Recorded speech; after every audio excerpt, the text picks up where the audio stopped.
আসসালামু আলাইকুম। আমি আরিফ আছি আপনাদের সাথে স্পিনিং ইলেকট্রিক ল্যাবের পক্ষ থেকে সবাইকে অভিনন্দন। তো সবাই কেমন আছেন? আশা করি সবাই ভালো আছেন। তো অনেকেই আমাকে জিজ্ঞেস করছে, ভাই মোটরের এম্পিয়ার সূত্র ছাড়া কি বের করা যায় না? তো অবশ্যই যায়। তো কিভাবে বের করা যায় তো সেই প্রসেস দেখাবো এবং সূত্র দিয়েও আমি শিখাবো যে খুব সহজেই আপনি একটা মোটরের কিলোওয়াট বললে আপনি কিংবা ওয়াট বললে আপনি এম্পিয়ার বলতে পারবেন। তো আমি একটি ফর্মুলা শেখাবো। সেই ফর্মুলা অনুযায়ী আপনি যদি এটা ফলো করে যদি আপনি হিসাব করেন তাহলে কিন্তু খুব সহজেই আপনার এম্পিয়ার বের হয়ে চলে আসবে। একটি 3 ফেজ ইন্ডাকশন মোটরের 11 কিলোওয়াট হলে তার এম্পিয়ার কত হবে? সূত্র ছাড়া কিছু টেকনিক ফলো করব আমরা। 11 কিলোওয়াট মোটরকে যদি আপনি 1.7 দ্বারায় গুণ করেন তাহলে কিন্তু এম্পিয়ার বের হয়ে আসবে। আমি 1.7 দিয়ে গুণ করার পরে 18.7 নেবে। তো আর কিছু টেকনিক, একটা মোটরের মোট কিলোওয়াট আপনি 2 দ্বারা ভাগ করবেন। ভাগ করার পরে যে অর্ধেক যে আসবে তার সাথে যোগ করবেন, দেখবেন সরাসরি কিন্তু আমার 11 কিলোওয়াট মোটরকে আমি 2 দিয়ে ভাগ করার পরে 5.5 16 এম্পিয়ার লোড আসছে। তো লোড এম্পিয়ারে কিন্তু 16 এম্পিয়ার নেবে।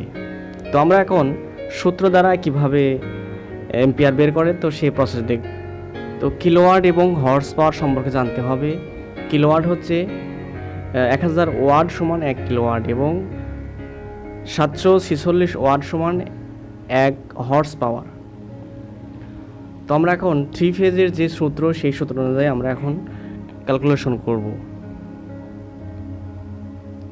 তো আমরা জানি যে পি সমান √3 VI cos থিটা, এটা হচ্ছে 3 ফেজের সূত্র।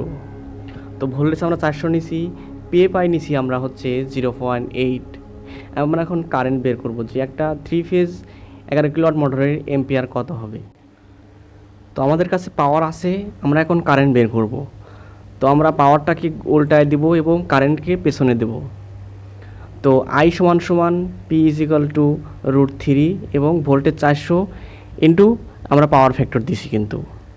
তারপরে আমরা 1000 দিয়ে, আমরা এর আগে বলছি যে 1000 ওয়াট সমান 1 কিলোওয়াট। তো আমরা এই কিলোওয়াটকে আমরা 1000 গুণ করি তাহলে কিন্তু ওয়ার্ডে কনভার্ট হয়ে যাবে। তো আমি এখন ক্যালকুলেশন করব। 11 দিয়ে 1000 গুণ করলে আমাদের 11000 আসবে এবং √3 ভোল্টেজ 400 এবং পিএর মান যদি গুণ করি তাহলে 553.6। তো আমরা এখন 553.6 দিয়ে 11000 ভাগ করলে আমাদের 19.86 এম্পিয়ার। তো এটাই ফর্মুলা ছিল। তো এটা হচ্ছে ম্যাক্সিমাম এম্পিয়ার এবং আগের যে ফর্মুলাগুলো সেগুলো কিন্তু এই এম্পিয়ারগুলো আপনার রানিং অবস্থা নিবে। এই 16 এম্পিয়ার এবং 18 এম্পিয়ারের এই মাঝামাঝি লোড কিন্তু নিবে একটা 11 কিলোওয়াট মোটর। এখন আমরা সিঙ্গেল ফেজ মোটরের ক্যালকুলেশন দেখব যে সিঙ্গেল ফেজ মোটর কিভাবে ক্যালকুলেশন করে। তো 3 ফেজ এবং সিঙ্গেল ফেজের যে ফর্মুলা সূত্র সেম, শুধু √3 এখানে ব্যবহার হবে না। তো আমরা জানি পি সমান VI cos থিটা, ভোল্টেজ 220 এবং পিএফআইয়ের মান 0.85।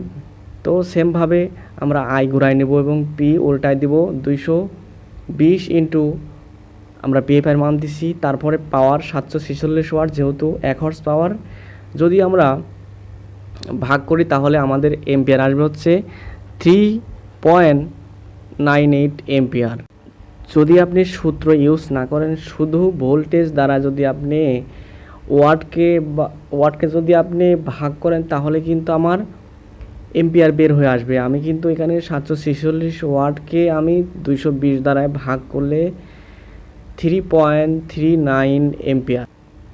তো আশা করি ভিডিও দেখার পরে আপনাদের এম্পিয়ার বের করার ফর্মুলা হয়তো আর শিখতে হবে না। আপনারা ইজিভাবে যে কোনো মোটরের কিলোওয়াট যদি বলে তাহলে ইজিভাবে বলতে পারবেন। তো ধন্যবাদ। যদি ভিডিওটা ভালো লাগে অবশ্যই চ্যানেলকে সাবস্ক্রাইব করবেন এবং পরবর্তী ভিডিও পাওয়ার জন্য আমার নোটিফিকেশন বেলটি অন করে দিবেন। সবার সুস্থতা কামনা করে বিদায় নিচ্ছি। আসসালামু আলাইকুম।